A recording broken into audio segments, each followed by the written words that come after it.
Nelson, buenos días. Un gusto saludarle. ¿Cómo está? ¿Cómo está? Muchas gracias por aceptar la invitación para conversar un poco de la coyuntura y sobre todo lo que tiene que ver con temas de seguridad en este país. Y yo quisiera primero darle la bienvenida general y luego preguntarle desde su experiencia por qué razón, por qué vemos o sentimos que la inseguridad en estos últimos meses y años ha tenido un crecimiento increíble, impresionante. Siempre ha existido, ¿ah? No es que vamos a decir que nunca ha existido, siempre ha existido, pero se siente con mayor fuerza. Su diagnóstico de nuestra realidad. Bienvenido, general. Bueno, nuevamente un saludo cordial a usted y a todas las personas que nos escuchan. Es preciso analizar no solo la evolución del contexto nacional, sino también analizar los cambios geopolíticos y especialmente este fenómeno de la globalización que ha Ya. generado una serie de dinámicas. Muchos autores denominan que el lado oscuro de la globalización es justamente el crimen organizado. Ok. Por una serie de posibilidades y alternativas que genera este mundo interconectado, este mundo de incremento exponencial del comercio internacional. Entonces, ha generado nuevos tipos, yo diría, de brechas y debilidades que tienen los estados en su control. Ujú. Pero yo creo que hay que resaltar algo que es fundamental. Ya. Cuando un país pierde esta capacidad de rectoría del sector seguridad, que no solo involucra al trabajo de Fuerzas Armadas y Policía Nacional, porque es tener una visión reducida, Ya. eh, tenemos los resultados justamente de la incapacidad de anticipar y de trabajar de una forma estructural en los problemas que hoy estamos viviendo. Entonces, la Ujú. eliminación del Ministerio Coordinador de Seguridad, que puede parecer trillado, que estamos reclamando acá al pasado, pero esta era una organización que hacía rectoría. Ok. Y la rectoría involucra regulación, planificación, organización, dirección, control, pero evaluación, seguimiento de una serie de políticas que estaban relacionadas con el eje duro de la seguridad, pero también una serie de políticas con una serie de elementos transversales, porque era un ministerio que tenía capacidad de convocatoria. Claro. Esto en el gobierno anterior se sustituye por un gabinete estratégico que no tenía estas prerrogativas ni capacidades, porque inclusive para poder sesionar tenían que estar sus titulares y no había capacidad de seguimiento y de evaluación. Y le digo porque tuve la oportunidad de trabajar en el mismo y de igual forma conocer y vincularme cuando existía el Ministerio Coordinador de la Seguridad. Entonces ahí tenemos un elemento, yo diría, de estructura del Estado que no respondía a las necesidades ni siquiera de ese momento que se elimina por una revancha política, Claro. sino que genera vacíos de una concepción de contexto y una concepción estructural de cómo abordar el tema de la seguridad. Es decir, si hay una corresponsabilidad directa del manejo, al menos de la rectoría, como lo dice general, sobre el tema de la estructura de la organización. Tanto que vimos que incluso Lazo trató de como que de reacomodar otra vez y dividió algunos sectores, algunos ministerios, pero parece que tampoco ha sido muy efectivo el asunto. Pero esto se dio, general, por el tema de presupuesto. Y aquí la pregunta es, ¿estamos cuidando el dinero en sectores tan delicados como la seguridad, la educación, la salud, que la pagamos nosotros al final del camino? Nelson, pero aquí yo quiero puntualizar algo que es sumamente fundamental para que nos entiendan todas las personas. La nómina del Ministerio Coordinador de Seguridad, en donde trabajaban 129 funcionarios de Ya. diversos niveles, era de $150,000 al año. Ya. Estamos hablando de una gran cantidad. Claro. Es cierto que el Estado tiene que actuar con eficiencia, pero cuando usted corta la cabeza, deja los brazos, deja las extremidades en forma general, haciendo esta analogía, que no me gusta mucho hacer analogías biológicas, pero se pierde esa capacidad de poder concentrar los esfuerzos en el momento, lugar oportuno, así como desarrollar las capacidades. Claro. Porque cuando no hay control político de las instituciones de seguridad, porque esto es fundamental, esto no es politizar las instituciones ni entrar con discursos que pueden afectar la capacidad de las instituciones. Cuando no hay control político, bueno, cada institución camina por su andarivel. Ujú. Ahora, no solo fue el Ministerio Coordinador de Seguridad, fue el Ministerio del Interior Claro. y el Ministerio de Justicia y Derechos Humanos. Hoy, Ujú. por ejemplo, vemos, como usted lo ha mencionado, bueno, al año 2 meses, el presidente de la República conforma esta Secretaría de Seguridad Pública y del Estado, pero aquí hay que entender, una institución no es un edificio. Y una institución no son nombramientos. Claro. Una institución tiene lo que se llama un capital social. Ese capital social es el conjunto de relaciones que tienen entre diversos funcionarios, tanto funcionarios que están de carrera, con sus nombramientos, como aquellos funcionarios que son de carácter transitorio y que le dan continuidad a la gestión. Ujú. Entonces, esto es lo que se pierde y es difícil restituir pensando que se firma un papel y nuevamente tenemos funcionando toda una institución. Lo propio pasó con el Ministerio del Interior, que cuando se lo vuelve a crear, se lo hace con una visión de Ministerio de Policía. Ya. Es decir, no un ministerio que maneje justamente los conceptos de seguridad ciudadana, de lo que es protección interna y de lo que es orden público. Ujú. Entonces tenemos visiones institucionalizadas de la seguridad. Y por otro lado, el Ministerio de Justicia, que hoy, por ejemplo, si usted revisa las reformas que se ha hecho a la Ley de Seguridad Pública del Estado, que se emitieron en este mes de marzo, ahí se establece, por ejemplo, el Consejo de Política Criminal. Ya. Pero esto ya existía cuando existía el ministerio, que es el que hacía rectoría en ese sector, porque también no nos olvidemos que el problema de las cárceles que comienza a salirse de control, porque ahí están las estadísticas, esto no se trata de discursos nada Claro, más. claro. Cuando comienza a salirse de control es justamente cuando no hay este direccionamiento de carácter político. Entonces, ¿qué es lo que tenemos nosotros? Una serie de problemas que se van agravando en el sector carcelario y recordemos que el SNAI, que es el ente encargado del control del sistema penitenciario, prácticamente pulula y depende de varias instituciones, a un punto que llegó a depender hasta de la presidencia de la República, es un absurdo de los Ujú. absurdos, y que también fue incluido como parte del Gabinete Sectorial de Seguridad, que como yo le decía, un órgano ad hoc temporal que no tenía la capacidad de realizar lo que hacía el ministerio. Entonces, aquí un grave error, no solo en la percepción, sino del por qué se hace esto. Ujú. Se hace bajo un concepto de disminución de carga burocrática, pero también se hace con un concepto peyorativo en términos de responsabilizar de la creación de entidades que no servían absolutamente para nada, y ahí están parte de los resultados, que también hay que analizar otros elementos que no solo están en ese contexto de estructura del Estado, sino en los contextos de la política nacional y Claro. contextos también en el ambiente internacional. Y en el tema, por ejemplo, de las cárceles, por ejemplo, no tener este diagnóstico general que usted nos está diciendo hoy y escuchar reiteradas veces al gobierno o a voceros decir que, o a políticos decir que esto es porque empezó desde la época del señor Correa y ya se nos salió de las manos. O sea, este diagnóstico que usted nos ha hecho, usted es consciente, o me imagino que la gente que está alrededor, que sabe el gobierno, que lo sabe, pero que nos siguen, nos anclan a un criterio político. Y cuando tenemos este criterio político de revanchismo, no avanzamos, general. ¿Por qué seguir atados cuando deberíamos buscar soluciones? Digo ellos, que tienen el poder, ¿no? Mire, el análisis de la narrativa gubernamental, digo, cae justamente en esos aspectos de politizar un tema que Claro. no deja de ser político, pero una politización en términos justamente de exculparse de las responsabilidades que le corresponde al gobierno de turno, no hace bien porque esto no genera esa unidad de que se llama desde Ujú. todos los sectores. Mire, el presidente de la República en una entrevista que hizo auspiciada por CNN con Oppenheimer, Ujú. mencionó que en los años anteriores se venía capturando un promedio, lo mencionó de esta forma, de 30, 40, 50 toneladas de droga. Falso. Ok. Entonces, claro, entonces voy posicionando esta situación que es riesgosa, porque en primer lugar, ¿qué es lo que se está diciendo? Que las Fuerzas Armadas y la Policía Nacional, en los ámbitos que le corresponde, y otras instituciones del Estado, se hicieron de la vista gorda porque llegaron a acuerdos con élites políticas. Claro. Eso no es cierto, porque primero hace daño a las instituciones, ¿no? Que son instituciones respetables, lógicamente que no debemos dejar de ver que hay penetración en varias instituciones del Estado, Por no supuesto. se diga en las instituciones de seguridad, Ujú. pero, pero hay que desmitificar estos datos. Ya, solo le voy a poner así una forma general, porque podría exponerle una serie de datos y nos vamos a confundir acá. A veces no todos somos buenos para los números, Claro, claro. pero esa sí es mi fortaleza, le digo.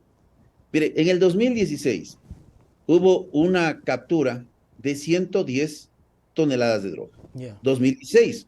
Entonces no estamos hablando de 30, 40 o 50. Solo si sumamos, podríamos decir que por ahí estamos. Ujú. Entonces, Pero en el 2016 hay un evento, por eso hay que analizar el contexto. Se da el proceso de paz en Colombia. Ok, Este proceso de paz en Colombia produce una desmovilización de las FARC que tenían un pie de efectivos, de 12.000 efectivos, y prácticamente entre un 6 y un 10% progresivamente dejan de formar o no se acogen a lo que se llama la justicia transicional y van a conformar lo que son las bandas criminales o engrosan estas o conforman las disidencias, elementos importantes que ya estaban vinculados en temas de narcotráfico. Pero existe otro elemento. Si uno revisa los análisis presentados por las Naciones Unidas a través del sistema de monitoreo de cultivos, o sea, no le estoy diciendo que esto hace una u otra persona, ya. es un informe desde las Naciones Unidas por la Oficina de la Droga contra Oficina de las Naciones Unidas contra la Droga y el Delito.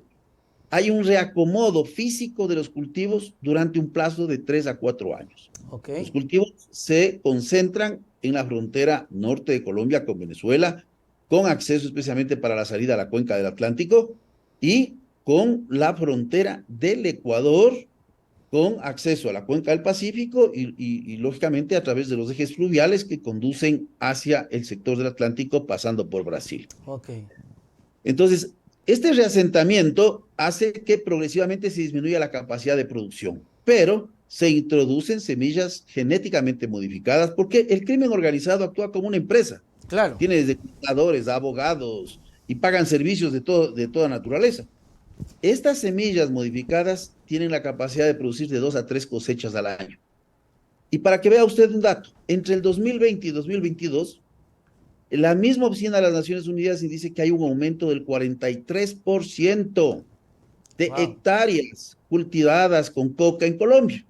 ¿Qué significa esto? Que hay un aumento de producción, Claro. sumado a esta capacidad de producción mayor en los cultivos que tienen semillas modificadas. Por lo tanto, se aumenta la incautación.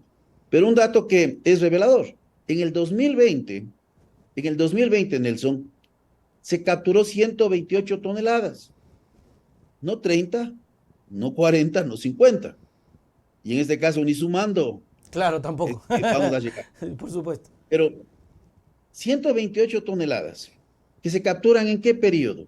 En un periodo de restricción de movilidad, Porque estábamos en porque la pandemia. en la pandemia, Claro, claro. en un periodo en donde la contaminación del tráfico marítimo internacional se volvió más difícil, porque recuerde usted que se disminuyó en tal sentido la carga internacional marítima que un container, solo para darle un dato, entre Ecuador y China pasó a valer el doble, Claro. porque lógicamente no habían las cargas, porque usted sabe que estas empresas navieras reparten tanto sus costos operativos en cargas de ida como en cargas de retorno.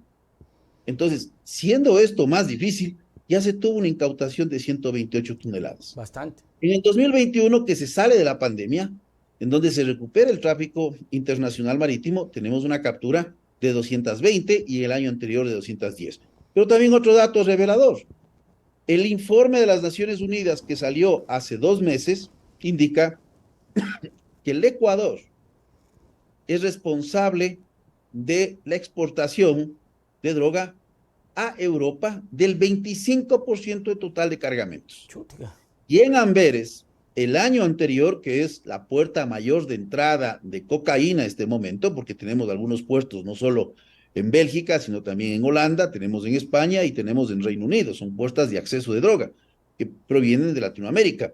Pero el puerto de Amberes, que es el puerto de mayor acceso, indicó que la captura de droga entre el 2021 y el 2022 aumentó en un 23%. Entonces, utilicemos la lógica del presidente. Claro.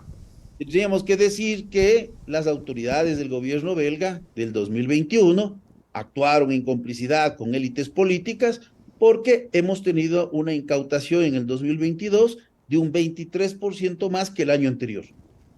O sea, Ese tipo de narrativas y de claro. lógicas que las propias estadísticas demuestran que no es así, que los hechos, por eso yo le decía, no solo hay que analizar el contexto Claro. nacional, el contexto internacional. Y un dato que yo sí quisiera, para que Por nos favor. escuchen las personas que están viendo, que también va a revelar parte del problema que estamos viviendo. En el 2014, las Naciones Unidas alertó de la posibilidad del crecimiento del microtráfico en toda Latinoamérica. Ok. Pero aquí había dos motivos.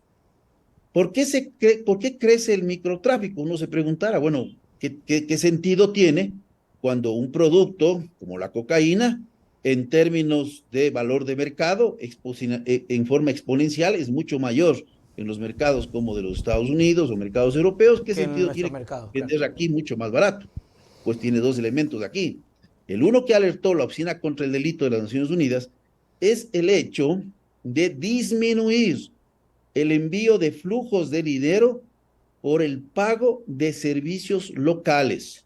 Ok. Recuerde que nosotros éramos famosos por el encalentamiento, Ujú. también por distribución, pero hoy somos un hub internacional. Ese es Ecuador más en el mundo, un hub internacional de distribución de droga. Entonces, con esto usted, en vez de mandar dinero, usted paga con droga. Claro, y aquí Al venden. pagar con droga, esta droga tiene que ser monetizada. Y ahí viene el segundo efecto que señalaba las Naciones Unidas. ¿Cuál era la otra finalidad? Generar un nuevo problema, una nueva dinámica, porque esto exige mayor atención también de las autoridades en términos de estas disputas de territorio que las bandas locales que cobran por estos servicios tienen que monetizar en el mercado nacional. Es decir, Entonces, general, podríamos sí, pensar, desde lo que nos claro, está comentando, y es interesante, de que todo esto viene estructurado incluso desde el punto de vista que, ok, vayan, consuman, que el gobierno se siga distrayendo y el envío de la droga seguirá. Esto desmonta también, Luis, el tema de que porque la lucha se ha hecho tan fuerte es que están secuestrándonos y matándonos. Porque eso decía Ordóñez y lo decía Lazo y lo vienen repitiendo, que lamentablemente hoy hay secuestros, vacunas y todo porque el país le ha quitado la droga al crimen organizado. ¿A quién le está quitando la droga? ¿Al supercrimen o a los que están vendiendo, como usted decía, general, a los que se están pagando con droga, ¿no? bueno, aquí tenemos dos problemas. Entonces, este otro efecto es hacer que las fuerzas de seguridad sean sobrepasadas porque ya tenemos dos problemas. Uh -huh. Un problema que es relacionado con el tráfico de drogas internacional, que es en cantidades y volúmenes Uh importantes, -huh. y el otro que está relacionada con el microtráfico. Entonces, mire, aquí solo estos hechos que le he mencionado, porque ¿cuál es el problema real del país si nosotros queremos ver juntando todos estos elementos? Es un problema de débil institucionalidad, Yeah. porque si al sur de Colombia, porque en algún momento quienes ejercen hoy funciones de carácter público en el sector de seguridad decía, bueno, si es que Colombia no estuviese al norte, el Ecuador sería una isla de paz. Bueno, esa Yeah. es justamente una de las visiones más reducidas, porque otro de los problemas que tenemos en el país son una serie de causas estructurales que son atractivas al delito. Ahora, no podemos desconocer que el narcotráfico genera estas espirales de violencia incontenibles, pero si al sur de Colombia no estuviese Ecuador, y estuviese Suecia, Finlandia, países que tienen fuerte institucionalidad y otro tipo de políticas y forma de abordaje del problema de las drogas, bueno, con toda seguridad no tendríamos estos niveles de Uh violencia. -huh. Entonces, es un problema del país. Así Ahora, es. esto no se combate de forma individual. La Uh -huh. cooperación internacional es sumamente importante. Pero visiones exclusivamente seguritistas, visiones de militarización de la seguridad ciudadana, con este tipo de improvisaciones, porque yo le diría en forma general y no de manera de broma, porque es un tema serio, ¿no? Claro. Yo creo que no debió haberse llamado el gobierno del encuentro, sino el gobierno de la improvisación, Claro. porque Parece que todos lo solo hacen en la así. política de seguridad usted puede ver una serie de hechos que se han venido produciendo. Primero, anuncio de un incremento de policías de la noche a la mañana cuando se establece el Ministerio del Interior, sin mediar un análisis de conceptos de eficiencia, de equilibrio, en una visión muy parcializada y obedeciendo a lógicas institucionales. Un mandatario, cuando es un estadista, un mandatario lo que busca es generar el máximo cambio con el mínimo sufrimiento, no el mínimo sufrimiento, digamos el mínimo cambio con el máximo sufrimiento, Claro. es lo que estamos viendo en la actualidad. Entonces, un incremento de guías penitenciarios de igual forma, sin construir institucionalidad, porque cuando usted forma policías de forma masiva, sin tener el presupuesto para su empleo, para su equipamiento, y lo que conllevan los gastos fiscales a futuro, porque usted no puede dejar de pagar salarios como dejan de pagar otros proyectos. Así es. Son 600 millones de dólares en salarios adicionales. No es poca cosa. Entonces, incrementan, por ejemplo, guías penitenciarios. ¿Cuál es el problema mayor que se analiza en la Secretaría de Seguridad Pública en el Estado en la actualidad? El problema de los guías penitenciarios. Claro. Ausentismo, alcoholismo, violencia intrafamiliar, corrupción, porque usted tenía otras alternativas para fortalecer esa cantidad del cuerpo de vigilancia y seguridad penitenciario. Cuando se hace anuncios que no es necesario un radar, sino ahora con un iPad y una conexión satelital, bueno, reemplazando a todo un sistema de vigilancia y alerta temprana, es no solo mostrar desconocimiento, sino, yo digo, muy irresponsable. Claro. Una serie de estados de excepción sin objetivos claros, sumados por ejemplo, estos hechos que se acusaron de financiamiento del narcotráfico al También. movimiento indígena, sin haber procesado ninguna causa. Es decir, tenemos o sea, tenemos la potestad, porque estamos en el gobierno, de decir cualquier cosa y no Claro. hacernos responsables de lo que decimos. Y El porte también, regulado de armas, incapacidad de planificación, perdón, incapacidad de gestión de recursos, una terrible. cantidad de cosas, Nelson. Y también podríamos creer incluso en algún punto, como lo decía General sobre el tema del radar, que fue muy mediático, podríamos creer incluso que hay hasta complicidad, porque nunca se encontró el culpable, se dijo que había sido un atentado, después que no, y ya no hay la reparación, y por último lo sacaron, y ahora solamente el iPad, el dron, es un tema muy raro. Una pregunta dice por acá un usuario que es una consulta que realmente a veces también nos hacemos nosotros. ¿Qué hacen con lo incautado, general? Con todo lo incautado, porque a veces la gente también dice, pues ¿será que lo vuelven a revender? ¿A dónde lo mandan? ¿Qué hacen con todo lo incautado? ¿Qué el gobierno, o en este caso el ejército, no sé? Bueno, hay procedimientos que tienen que hacer las instituciones de carácter responsable y lógicamente con el acompañamiento de la Policía Nacional, en donde lógicamente se hace las actas y la destrucción a través de procesos de incineración. Ok, Pero ok. en un país de débil institucionalidad hay que reforzar todos estos controles. Ujú. Sí, Mire, porque he no mencionado sabemos. en varias ocasiones. Mire. Es un país de débil institucionalidad porque, mire, usted tiene unas instituciones de seguridad que tienen niveles de penetración importantes. Así es. Pero esto no es de preocuparnos más allá de fortalecer controles institucionales, pero hacer cambios estructurales. Ujú.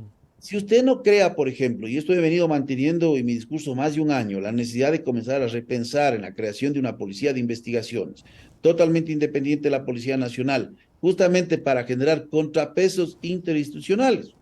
Es Ujú. como una familia, ¿no? Cuando hay papá, mamá, las cosas funcionan mejor, no solo cuando hay papá o mamá Así es. soltera, ¿cierto? Entonces, es necesario establecer estos contrapesos interinstitucionales porque hay penetración. Las estadísticas señalan 0,89 policías al día que se vinculan a actividades de delincuencia organizada, Chutica. delincuencia criminal y problemas disciplinarios graves. Ujú. Entonces, no estamos hablando de excepciones. En las Fuerzas Armadas también ha existido y el caso del radar es un caso que hasta ahora no tenemos responsables, más allá Ujú. de responsables administrativos en el desplazamiento de un radar totalmente improvisado, con una irresponsabilidad absoluta, en donde no se ha dado explicaciones. El caso de Total. ONASA es Lognasa un igual. caso en donde no hay explicaciones, porque más allá de una lista que puede tener una fiscalía de un determinado sector, de posibles inversores, bueno, el hecho es que el señor Don Nasa fue a los exteriores del complejo ministerial, recibió dos llamadas desde el edificio del Comando Conjunto y es que alguien le invitó. Por Bueno, supuesto, ingresó y todo varias esto veces. tiene que ser analizado. O sea, ¿cómo yo me meto si en la realidad fuese una persona, más allá de que no existía también, mire la debilidad del sistema judicial, no existía una orden de captura, pero Claro, la suspicacia de qué está haciendo esta persona ahí, claro. que estaba desvinculado de la institución en un proceso en donde ni siquiera disciplinario lo había cumplido, pues genera suspicacia. Entonces, este asunto de controles internos, de controles interinstitucionales, pero los controles internos, si no hay presencia de otras instituciones del Estado, y esto es fundamental, cambiar esta visión que se tiene, porque muchas veces se dice, mire, yo le voy a decir algo Ya. que, que puede espantar, pero esto ha destruido la fe en la institución policial, en sus mandos. Con toda seguridad, la general Varela pasó los controles internos, ¿no? Ujú. Pero es una de las personas que estuvo vinculado en interrumpir una investigación Por supuesto. que en los audios que se develaron con dos oficiales generales de policía, era para proteger al presidente. Aquí la gran pregunta es, ¿sabía el protegido que estaba siendo objeto de esta benevolencia? ¿Es esa la forma de actuar de un funcionario encargado de hacer cumplir la ley? Claro. ¿Es normal que un presidente reciba a una comandante de policía con el coronel jefe de una investigación? ¿O esto es normal en la agenda del presidente que todas las semanas recibe al comandante de policía con los investigadores de los casos para que le expliquen detalles? No creo que eso es normal. Y después se explica con una narrativa que yo le digo, una narrativa, eh, mire, los temas de seguridad son serios. Esto parece chiste. O sea, decir que de coincidencia este equipo investigador recomienda a la fiscal lo acoge y el juez decide. Bueno, y después de meses se conoce este hecho, la fiscal general del Estado ha determinado la apertura del caso en la Fiscalía General del Guayas. ¿Y qué es lo que tenemos? ¿Por qué se reabre el caso? Ay, porque hay nuevos elementos de convicción. No hay ningún elemento de convicción. El único elemento de convicción es que usted colocó algo bajo la alfombra, y Así normalmente es. bajo la alfombra se coloca la basura, para aquellos que no saben sacar la basura de la casa, para ocultar de la vista de las instituciones responsables justamente de judicializar este caso. Este para mí es el elemento más grave de conducta del presidente, porque lastimosamente el Código Orgánico Integral Penal en todos los delitos contra la seguridad pública no encaja el tipo penal, porque así señala la Constitución, un tipo penal específico que vaya a determinar injerencias en un proceso de investigación ligado con el narcotráfico que el presidente ha abanderado como objetivo de lucha política. Gravísimo, y han dejado de hablar de eso, pero que no puede ocultarse y es una realidad. Y ahora, general, agradecerle por su tiempo, pero no quiero despedirme sin antes dejarle esta interrogante para que usted me la comente y pues también nos dé sus palabras finales con esta respuesta. Con todo lo que me ha mencionado, usted ha repetido muchas veces el tema de la fragilidad institucional. General, esa fragilidad o esa inestabilidad es por parte precisamente de un gobierno que no logra establecer fortalezas y liderazgos y que hoy casualmente se define su futuro en la Asamblea Nacional.